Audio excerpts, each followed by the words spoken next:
안녕하세요. 저는 김도현입니다. 올해 62살입니다. 이 이야기를 꺼내기까지 꽤 오랜 시간이 걸렸습니다. 누군가에게 말한다는 게 쉽지 않았습니다. 그런데 어느 날부터인가 혼자 간직하는 것보다 나누는 편이 낫겠다는 생각이 들었습니다. 그래서 오늘 이렇게 여러분 앞에 앉았습니다. 제 인생에서 가장 긴 날은 퇴직식 날이었습니다. 저는 건설 현장 소장이었습니다. 서울 마포구에서 시작해서 결국 수십억 원짜리 공사를 총괄하는 자리까지 올라갔습니다. 35년이었습니다. 달력으로 따지면 1만 2천 일이 넘는 시간입니다. 숫자를 다루는 일이었습니다. 자재 수량, 공정표, 예산 집행률, 틀리면 안 됐습니다. 현장에서 숫자가 흔들리면 사람이 다칩니다. 그래서 저는 꼼꼼했습니다. 아니, 꼼꼼해야만 했습니다. 그게 제 성격이 되었고, 제 습관이 되었고, 결국 저라는 사람이 되었습니다. 여러분은 어떠신가요? 오래 해온 일이 어느새 자신의 전부처럼 느껴진 적 한 번쯤 있지 않으셨습니까? 퇴직식은 회사 대회의실에서 열렸습니다. 긴 테이블보가 깔려 있었고 꽃다발이 놓여 있었습니다. 동료들이 하나둘 들어와 자리를 채웠습니다. 오랫동안 함께 현장을 뛰던 사람들이었습니다. 얼굴만 봐도 어느 공사장에서 처음 만났는지 기억이 났습니다. 누군가 제 등을 두드렸습니다. 소장님처럼 원칙을 지키는 분이 있어서 든든했습니다. 그 말이 그날 제가 들은 말 중 가장 마지막까지 귀에 남았습니다. 칭찬이었는데 이상하게 쓸쓸했습니다. 원칙을 지키는 사람, 그게 35년 동안 제가 들어온 말이었습니다. 틀린 말은 아니었습니다. 그런데 그게 전부였구나 싶었습니다. 저는 마이크를 잡고 말했습니다. 이제 아내와 여행 다니며 살겠습니다. 사람들이 박수를 쳤습니다. 저도 웃었습니다. 그 순간만큼은 인생이 평온하게 흘러갈 줄 알았습니다. 집으로 돌아오는 길 버스를 탔습니다. 창밖으로 한강이 보였습니다. 3월에 바람이 불고 있었고 강변 벚나무들은 아직 꽃을 피우지 않은 채로 서 있었습니다. 앙상한 가지들이었습니다. 그런데 이상하게 단단해 보였습니다. 나도 저 나무처럼 이제 새 계절을 준비하면 되는 거라고 생각했습니다. 집 문을 열자 아내 선영이가 저녁을 차리고 있었습니다. 된장찌개 냄새가 났고 밥상은 여느 날과 다를 바 없었습니다. 저는 조용히 손을 씻고 앉았습니다. 수고했어요. 그래, 그게 전부였습니다. 퇴직식 날 저녁의 대화가 그게 전부였습니다. 지금 생각하면 그 짧음이 이미 무언가를 말해주고 있었는지도 모릅니다. 식사를 마치고 저는 거실 소파에 앉아 있었습니다. 텔레비전은 켜지 않았습니다. 그냥 앉아서 오늘 하루를 되짚었습니다. 꽃, 다발, 박수 소리, 원칙을 지키는 사람, 이제 아내와 여행 다니며 살겠다는 말, 그때였습니다. 옆방 화장대 위에 놓인 아내의 휴대폰이 불빛을 냈습니다. 저는 별 생각 없이 고개를 돌렸습니다. 화면에 메시지 알림이 떠 있었습니다. 보낸 이의 이름이 보였습니다. 이재훈, 교회 봉사단 회장. 여보, 오늘도 고생했어. 저는 한동안 그 화면을 바라봤습니다. 손이 저도 모르게 무릎 위에서 멈췄습니다. 가슴 어딘가가 서늘해지는 느낌이 들었습니다. 분노는 아니었습니다. 그렇다고 슬픔도 아니었습니다. 그 감각을 뭐라고 불러야 할지 저는 아직도 정확한 말을 찾지 못했습니다. 그날 밤 저는 잠을 이루지 못했습니다. 아내의 숨소리를 들으며 천장을 바라봤습니다. 35년을 가족을 위해 살았다고 생각했는데 그 생각이 밤새 머릿속을 맴돌았습니다. 빠져나가지 않았습니다. 저는 눈을 감았다 떴다를 반복했습니다. 새벽 2시가 지나고 3시가 지났습니다. 창밖에 빗소리가 들리기 시작했습니다. 봄비였습니다. 봄은 그렇게 제게 다르게 왔습니다. 그날 밤 이후로 저는 아내를 다르게 보기 시작했습니다. 감정이 먼저 오는 사람이 있고 생각이 먼저 오는 사람이 있습니다. 저는 후자였습니다. 35년 동안 현장에서 일하면서 배운 게 있다면 흥분한 상태로 내린 판단은 반드시 후회를 남긴다는 것이었습니다. 그래서 저는 섣불리 따지지 않았습니다. 대신 눈을 뜨고 있기로 했습니다. 아내 선영이는 교회 봉사단 총무를 10년째 맡고 있었습니다. 저는 그 일을 대단하게 여겼습니다. 살림을 꾸리면서도 남을 돕는 사람이라고 속으로 자랑스럽게 생각했습니다. 그런데 이제 와 돌아보니 저는 그 일의 내용을 제대로 물어본 적이 한 번도 없었습니다. 바빠서, 피곤해서, 현장 일이 더 급해서. 여러분은 어떠신가요? 가장 가까이 있는 사람의 일상을 정말 알고 계십니까? 어느 저녁, 저는 아내가 봉사단 관련 서류를 챙기는 걸 보았습니다. 두꺼운 파일 하나가 식탁 위에 올려져 있었습니다. 저는 아무 말 없이 그쪽으로 눈길을 두었습니다. 선영이가 자리를 비운 사이 파일을 펼쳐 보았습니다. 회계 보고서였습니다. 후원금 내역, 지출 내역, 업체 목록, 건설 현장에서 수십억 원 자금을 관리하던 사람 눈에 이 서류는 금방 이상하게 보였습니다. 특정 업체 이름이 반복해서 등장했습니다. 지출 금액이 크고 영수증 번호가 들쭉날쭉했습니다.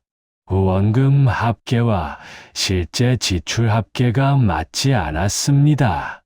저는 가슴이 내려앉는 기분이었습니다. 분노보다 먼저 허탈함이 왔습니다. 설마라는 생각과 역시라는 생각이 동시에 밀려왔습니다. 그날 밤 잠자리에서 저는 아내에게 조용히 물었습니다. 봉사단 살림은 어떻게 돌아가고 있어? 선영이는 잠깐 뜸을 들이다 대답했습니다. 이 회장님이 잘 이끌어주고 계세요.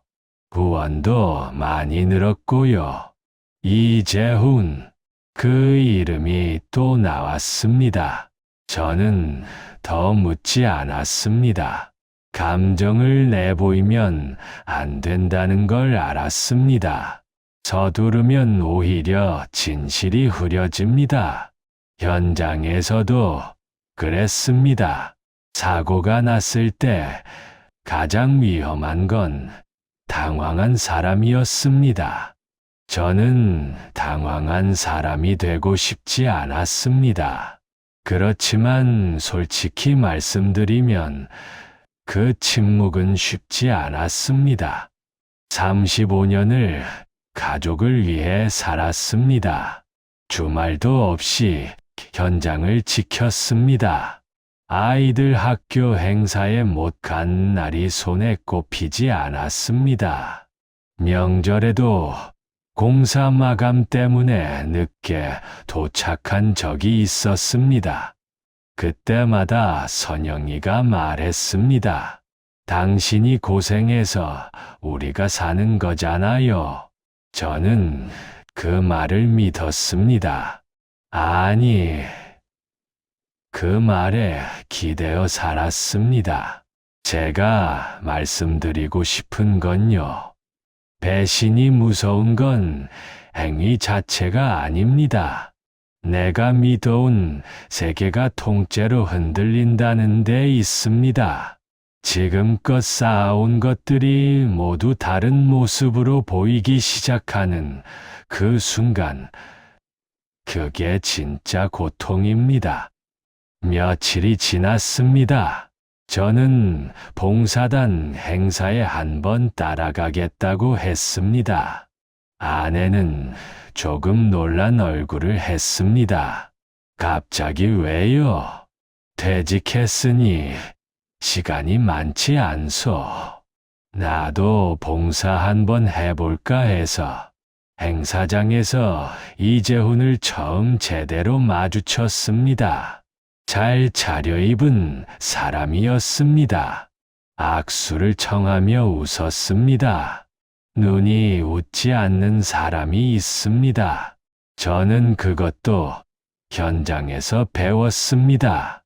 사람을 볼 줄 알아야 일이 된다고 선배들이 입버릇처럼 말했습니다. 그는 유창했고 친절했습니다. 주변 사람들이 그를 따랐습니다. 선영이도 그의 말에 고개를 끄덕였습니다. 오래된 습관처럼 자연스럽게. 그날 저는 아무 말도 하지 않고 집으로 돌아왔습니다. 신발을 벗으며 잠깐 멈췄습니다. 현관 앞 오래된 신발장. 제 구두와 아내의 운동화가 나란히 놓여 있었습니다.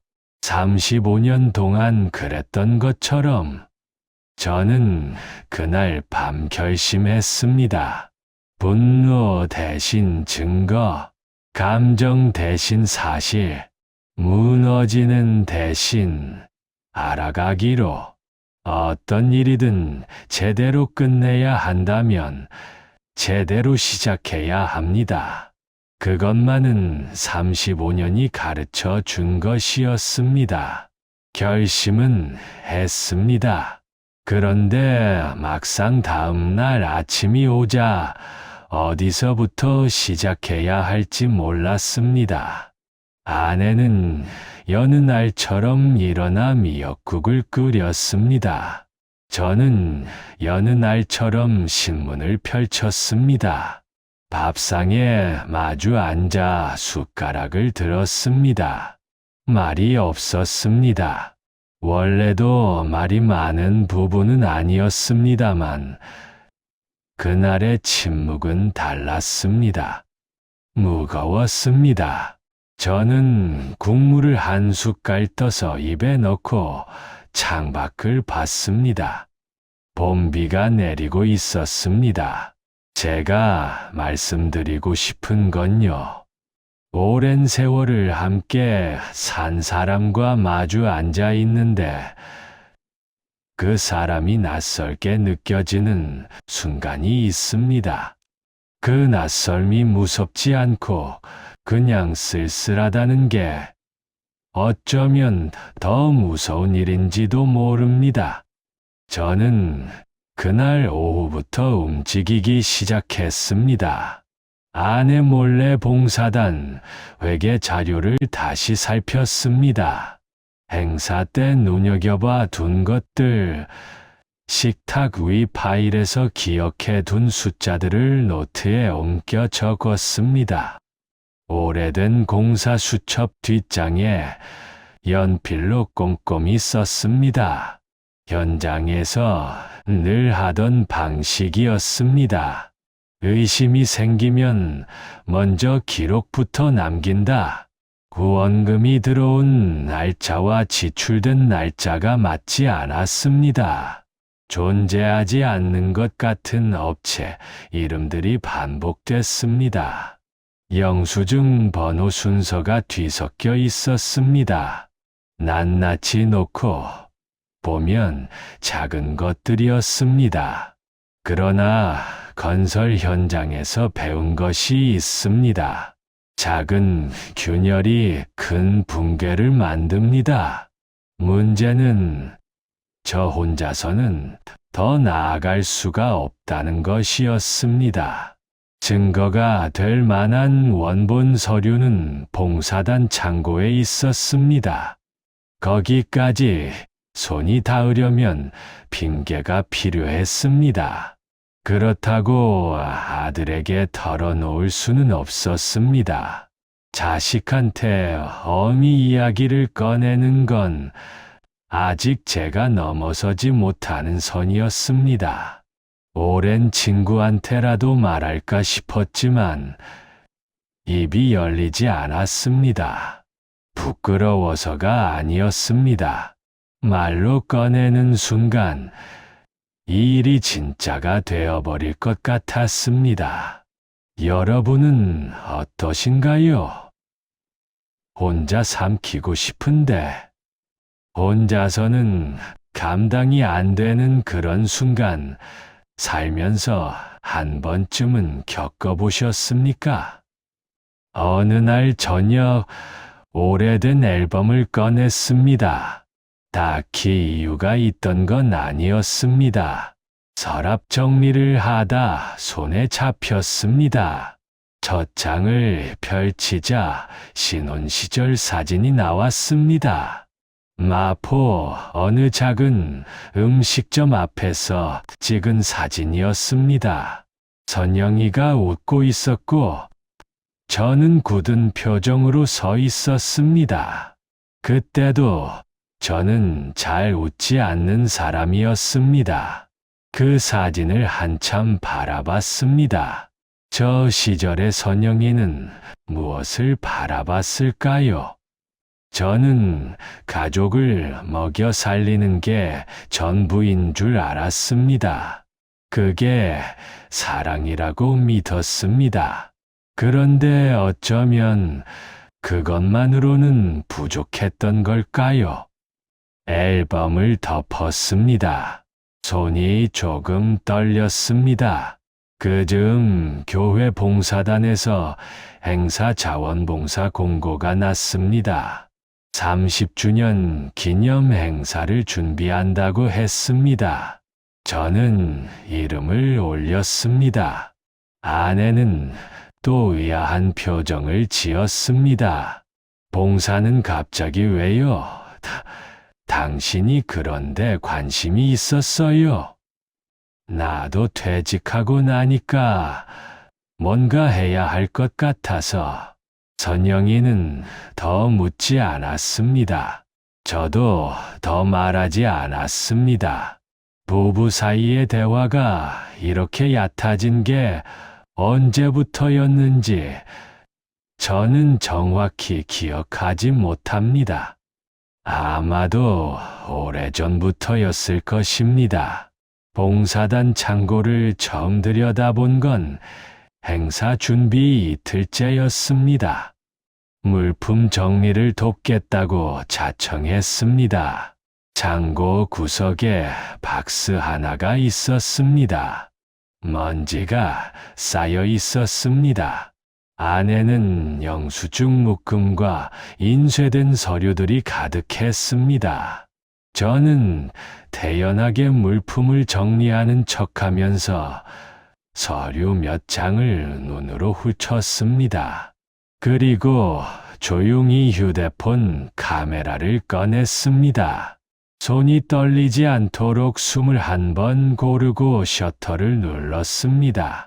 집으로 돌아오는 버스 안에서 저는 창밖을 봤습니다.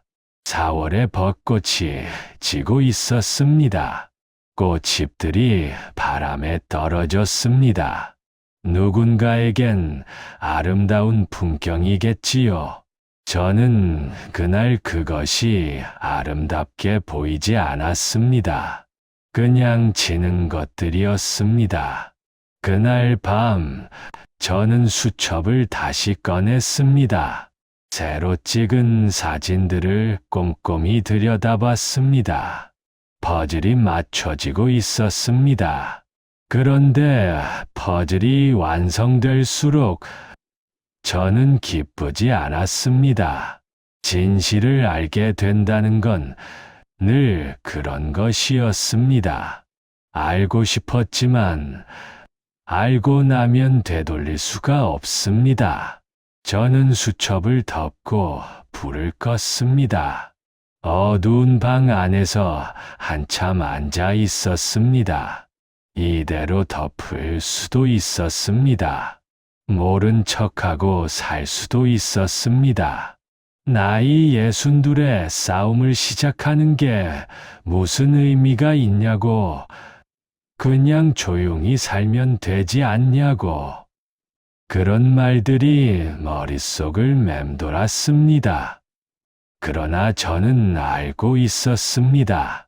제가 어떤 사람인지를. 현장에서 균열을 발견하고 모른 척한 적이 단 한 번도 없었습니다. 작은 것이라도 반드시 바로잡고 넘어갔습니다. 그것이 사람을 지키는 일이었으니까요. 이번에도 마찬가지였습니다. 다만 지켜야 할 것이 건물이 아니라 저 자신이었습니다. 다음 날 아침, 저는 인터넷을 켜고 조용히 검색했습니다. 이혼, 전문 변호사, 그 단어를 처음 화면에 띄우던 순간의 기분을 저는 아마 평생 잊지 못할 것입니다. 변호사를 처음 만난 날, 저는 공사 수첩을 들고 갔습니다. 사무실은 조용했습니다. 젊은 변호사였습니다. 제 이야기를 들으면서 메모를 했습니다. 저는 숫자부터 설명했습니다. 후원금 불일치, 유령업체, 영수증 순번. 변호사는 고개를 끄덕였습니다. 그러더니 말했습니다. 소장님, 이건 이혼 사건이 아니라 횡령 사건일 수도 있습니다. 저는 잠시 말이 없었습니다. 횡령. 그 단어가 공기 중에 떠 있었습니다. 저는 아내의 배신을 증명하러 갔는데 더 큰 일이 거기 있었습니다. 감정 싸움은 하지 않겠습니다. 사실로 말하겠습니다. 제가 그렇게 말했습니다. 변호사가 처음으로 제대로 저를 쳐다봤습니다. 그 뒤로 몇 주가 지났습니다. 봉사단 30주년 기념행사 날이 다가왔습니다. 이재훈은 그 자리에서 후원 확대를 발표하고 더 큰 영향력을 굳히려 할 것이었습니다.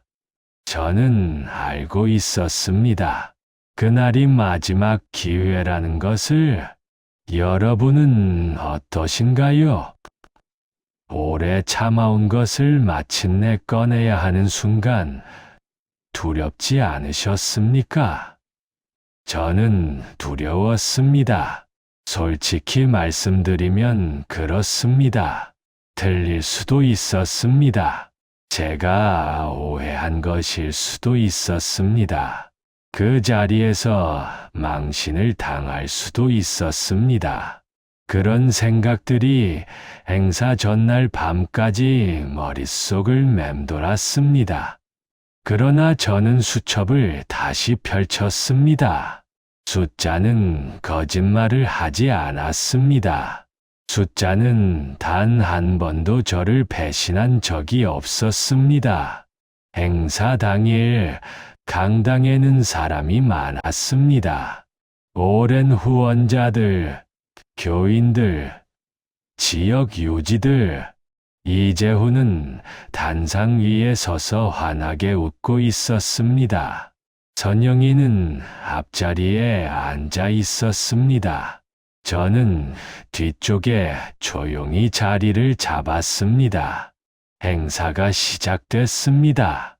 감사패 수여가 있었고 봉사단 활동 영상이 흘렀습니다. 사람들이 박수를 쳤습니다. 저는 손을 모으지 않았습니다. 그냥 앞을 바라보고 있었습니다. 이재훈이 마이크를 잡으려는 순간 저는 먼저 손을 들었습니다.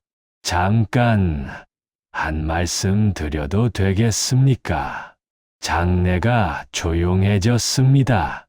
저는 천천히 단상 앞으로 걸어 나갔습니다. 다리가 떨리지 않았습니다. 이상하게도 그 순간만큼은 마음이 고요했습니다. 35년 동안 현장에서 위기 앞에 서던 것과 다르지 않았습니다. 문제가 생겼을 때 소리를 높인다고 해결되는 건 없었습니다. 차분하게 사실부터 말해야 했습니다. 저는 수첩을 펼쳤습니다. 그리고 구체적인 숫자를 읽기 시작했습니다. 일치하지 않는 금액, 존재하지 않는 업체, 중복된 지출, 날짜가 맞지 않는 영수증들. 고함치지 않았습니다. 목소리를 높이지 않았습니다. 그냥 사실을 말했습니다. 현장 보고를 하듯 담담하게. 후원금의 투명성을 위해 외부 감사를 제안합니다. 사람들의 시선이 이재훈에게 쏠렸습니다. 그의 얼굴이 굳었습니다. 선영이의 얼굴이 창백해졌습니다. 저는 끝까지 그쪽을 보지 않았습니다. 제가 말해야 할 사람들은 다른 곳에 있었습니다. 오랜 세월 이 봉사단을 믿고 후원해온 이름 없는 분들이었습니다. 누군가 웅성거렸습니다. 누군가는 자리에서 일어섰습니다.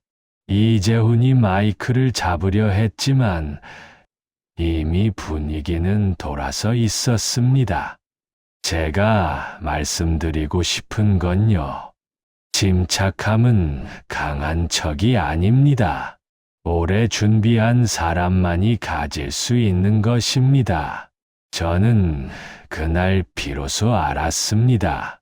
제가 몇 달 동안 참아온 것이 분노를 누르기 위해서가 아니었다는 것을, 이 순간을 제대로 맞이하기 위해서였다는 것을. 행사장을 나오는데 봄바람이 불었습니다. 저는 멈추지 않고 걸었습니다. 뒤를 돌아보지 않았습니다. 감사 결과는 몇 달 뒤에 나왔습니다. 부정 사용이 인정되었습니다. 이재훈은 자리에서 물러났고 법적 조사가 시작되었습니다. 저는 그 소식을 혼자 조용히 들었습니다. 통쾌하지 않았습니다. 그저 끝났다는 느낌이었습니다. 울컥하지도 않았습니다. 그냥 오래된 피로가 조금 풀리는 기분이었습니다. 마치 긴 공사가 마무리되는 날, 현장을 마지막으로 둘러보는 그 기분과 비슷했습니다. 수고했다는 말 한마디 없어도 스스로 알고 있는 것들이 있습니다. 나는 할 일을 했다고. 이제 남은 건 저와 선영이 사이의 일이었습니다. 그것은 또 다른 이야기였습니다. 이혼 서류에 도장을 찍던 날, 비가 왔습니다. 법원 복도는 형광등이 밝았습니다. 선영이는 제 맞은편에 앉아 있었습니다. 우리는 서로 눈을 마주치지 않았습니다. 변호사가 서류를 넘겼고, 저는 도장을 꺼냈습니다. 손이 떨리지 않았습니다. 그냥 찍었습니다. 35년이 그렇게 한 장의 종이에서 끝났습니다. 밖으로 나오는데 선영이가 제 등 뒤에서 말했습니다. 미안해요. 저는 걸음을 멈췄습니다. 빗소리가 들렸습니다. 한참 뒤에 천천히 돌아봤습니다. 선영이는 고개를 숙이고 있었습니다. 저는 아무 말도 하지 않았습니다. 할 수 있는 말이 없었습니다. 그래도 걸음을 다시 떼기 전에 한마디만 했습니다. 용서는 할 수 있지만 다시 믿을 수는 없소. 그게 전부였습니다. 저는 우산을 펼치고 빗속으로 걸어 나갔습니다. 처음 몇 달은 이상하게 조용했습니다. 혼자 밥을 먹고, 혼자 잠들고, 혼자 아침을 맞았습니다. 허전하냐고 물으신다면 그렇다고 해야 맞을 것입니다. 그런데 이상하게도 무겁지는 않았습니다. 오랫동안 무언가를 억누르고 살았는데 그것이 사라진 느낌이었습니다. 여러분은 어떠신가요? 홀가분하다는 것과 행복하다는 것이 같은 말인지 저는 아직도 잘 모르겠습니다. 다만 그 둘이 전혀 다른 감각이 아닐 수도 있다는 건 그즈음 처음 알게 되었습니다. 그해 가을, 저는 작은 사무실을 하나 얻었습니다. 마포구 골목 안쪽 2층짜리 낡은 건물의 한 칸이었습니다. 간판을 달았습니다. 도현 건축 컨설팅. 거창한 이름이 아니었습니다. 노후 주택 리모델링을 돕고 작은 상가 공사를 봐주는 일이었습니다. 35년 동안 쌓아온 것들을 꺼내 쓰는 일이었습니다. 첫 손님은 일은 가까운 할머니였습니다. 혼자 사시는 분이었는데 낡은 집 화장실 바닥이 꺼져서 고치고 싶다고 하셨습니다. 저는 직접 가서 들여다보고 예산을 짜드렸습니다. 공사가 끝나는 날 할머니가 말씀하셨습니다. 이렇게 꼼꼼하게 봐주는 사람은 처음이에요. 저는 그 말에 오랜만에 웃었습니다. 진짜로 웃었습니다. 사람들은 저를 원칙을 지키는 사장님이라고 불렀습니다. 저는 그 별명이 싫지 않았습니다. 평생 그렇게 살아왔으니까요. 원칙이 저를 외롭게 한 적도 있었습니다. 그러나 결국 저를 지켜준 것도 원칙이었습니다. 어느 봄날 한강변을 걸었습니다. 한장에서 말씀드렸던 그 강변이었습니다.